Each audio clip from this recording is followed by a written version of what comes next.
Welcome to a Foxy Tech Tips tutorial on enabling or disabling screenshots on the Apple Watch Series 10. If you find this tutorial helpful, please consider subscribing to my channel and liking the video.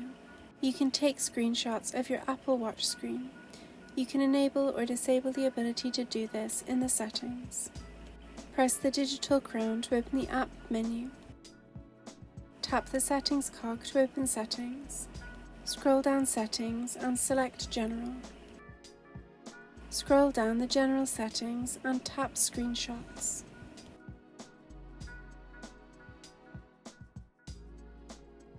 You can now tap the toggle to enable or disable screenshots.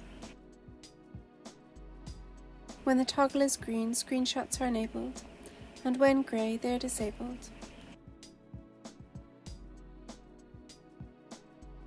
You can take a screenshot by pressing the digital crown and side button simultaneously.